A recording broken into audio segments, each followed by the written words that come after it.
Hello, this is Sam Ritchie again, coming to you about a month later after a little hiatus from doing videos. Incidentally, I'm in a book project right now, so that's one of the reasons why I've kind of cut back on doing the videos. So I figured I'd get back and show a video of some of the pictures I took on a recent hike that I had with a friend of mine in another part of the Cascade Mountains. We had been in the same I had been in the same area. Of course, I won't reveal the location, except that it's not, well, it's probably a half hour from where I live. And incidentally, it's the time we did go there was close to the evening, and we wanted to get up there and hike up this one particular ridge that the folks I was with actually were aware of the fact that there were Squatches there. So there was a clan of them, and one person in particular actually had a relationship or had developed a rapport with them, basically.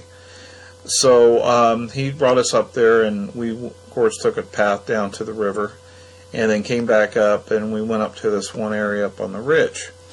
And we stopped at a certain point. It was getting dark, and we actually had some musical instruments with us. Was some longwood wooden Indian flutes, as well as a few Indian drums. So we proceeded to play music for a short while, and it didn't take long before we actually had red eye shine that was surrounding us in every corner. Well, they didn't come in, but they just kept their distance as they listened to us play, so obviously it was a pleasant experience for them.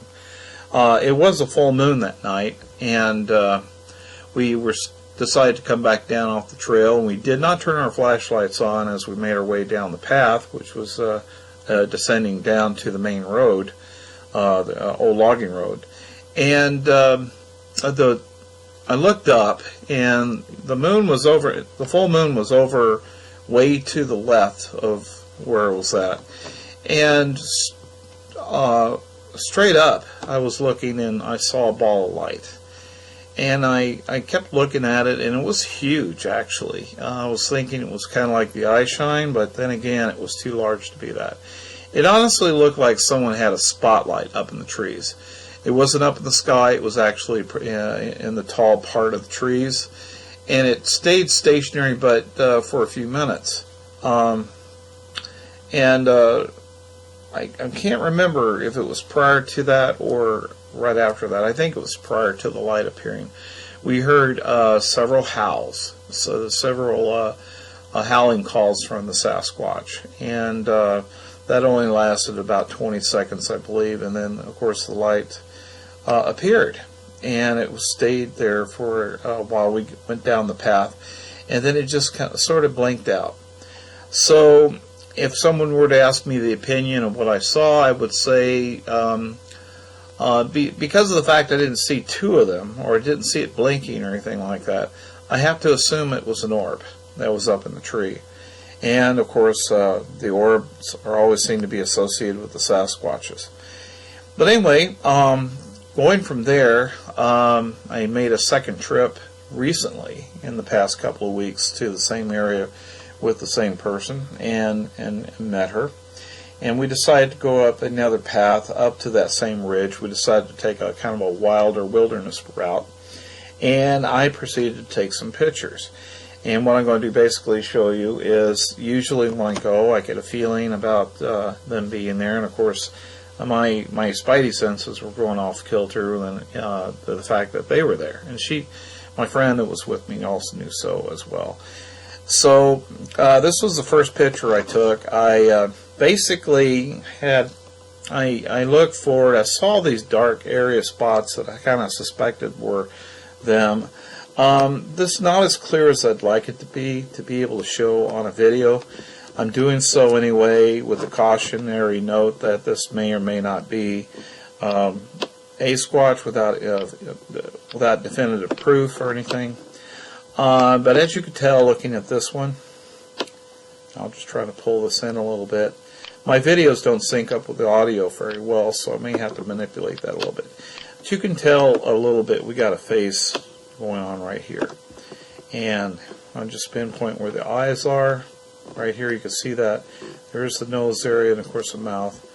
And I always find that Sasquatches have fairly clear, the young ones at least, have fairly clear faces right about here.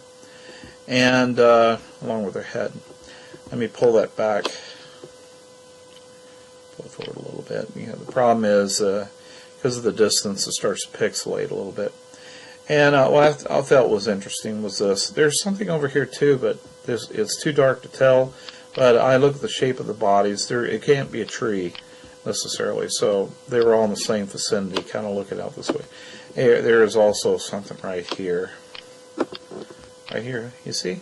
Kind of looking there on the side. You got the two eyes, little body looking there. And then you got this fella right here. Now, he's got a very big mouth. You can kind of tell looking at that a little bit. Mouth, the eyes, the domed head a little bit. Okay. Well, here's the second one I want to show you. I zoomed into, this is a different picture, and I zoomed in this particular area, and if you look in dead center of here, you can actually see the face of the Sasquatch. I think this is a little bit older one. And this is inset a little bit, so it's a little bit further back. There is the possibility that when you see one, there's usually others with them. And in this case, you actually see some forms and faces of individuals right here around this part. Now notice how it kind of looks green. This is all part of where they are able to emulate the colors around them. And it's all part of this stealth cloaking capability. Not that they're just simply disappearing and reappearing. That's not what I'm saying, as much as the ability, like some creatures actually have a capability of actually emulating the colors around them, like the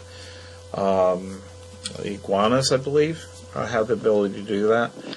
So, of course, their hair, or however they do that, it's pretty remarkable, because I've actually seen several instances of that happening.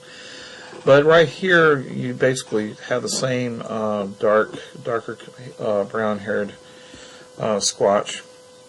And let me kind of pull this in a little bit too, kind of zoom in. Here I placed the red box over the subject, the Sasquatch, in the middle of the picture. Just give you an idea. I'll go ahead and zoom in on this picture, because the way pictures are copied in, and when they're enlarged, you can't really zoom in that much without causing the pixelation. So we'll go ahead and pull it in a little bit so you can get an idea of what is. You got the domed head here, you got the face, and then you got its body back behind here. Okay.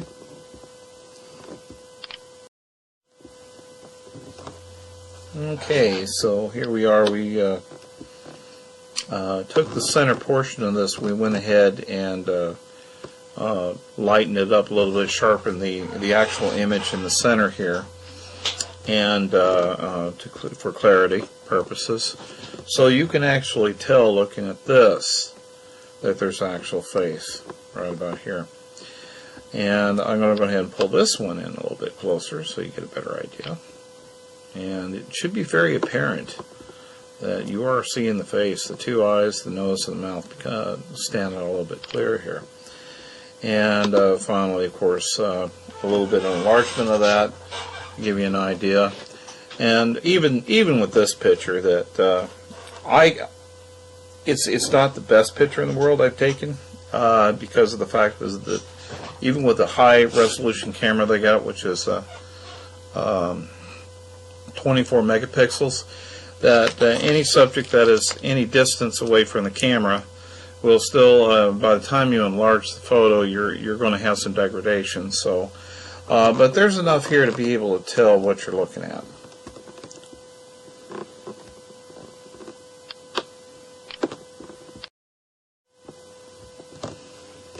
Okay, this is the final picture of the set that I'm showing you on this video. And actually, it is by far probably one of the most distinct pictures of at least one of the young ones and its head area. Even at this point, this photo's been enlarged a little bit, but if you look dead center of the photo, you should be able to see the little fella sticking out sideways from the tree that's in the middle on the left. Okay, before I start to enlarge this photo, I went ahead and placed a dotted line around the young one so that you can kind of center your focus on that. And I'm going to go ahead and switch over to the next photo.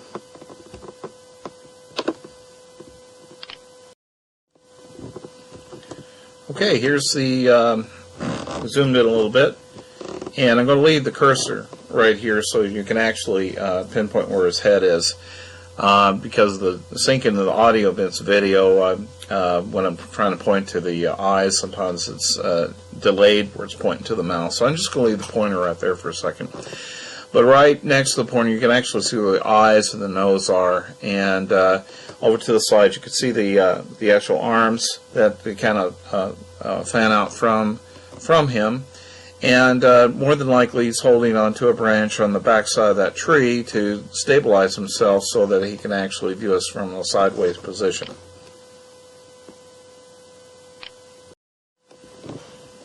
Okay, I finally zoomed it a little bit closer, and let me get to the second photo here. I actually lightened it up a little bit in the middle so that you get a little bit of clarity. It doesn't really help to improve it much, but the head area is very evident, and the other thing that is remarkable is the fact that you can actually see the eye pupils. You can actually see the eyes and the pupil, the really dark pupils in the middle, and the shape of the head. So, but honestly, in looking at a photo like that, sometimes if you try to get too close in trying to enhance a photo, it kind of loses people basically, and you need the background to be able to help with identifying what you're looking at. So going back to this picture, not even that one, but this one is probably as much as you want to go on enhancing a photo like this, because it stands on its own merit basically. So we'll leave it at that and let people to kind of decide what they're looking at here. And based on my experience on seeing the younger ones before, this is one of the young ones actually hanging from the side of the tree looking out. So we'll just leave that at that and allow you to take a look at that, or if you want to pause the video. Finally, I'll probably be putting out another video on an every 2 to 3 week basis until April. The reason being, as I stated earlier in the video, is because I'm working on my first book, actually, concerning the subject of Sasquatch and my personal experiences. So we're doing a conference. I'll be speaking at a conference in Bremerton, Washington in April, the latter part of April of this year, and I'll provide further details as we get a little bit closer to it. But that's when I want to try to get this book done and released, so I'll have some copies available for that event. But at the end of this video, I will actually show the title of the book and a rough draft of what it will look like. So anyway, you take care, and we will be back on with another exciting video of something I found back in September that I've been kind of holding back on, another interesting, remarkable thing from the Field of Dreams area that we usually habituate in. So anyway, everyone take care, and we'll see you down the pike here.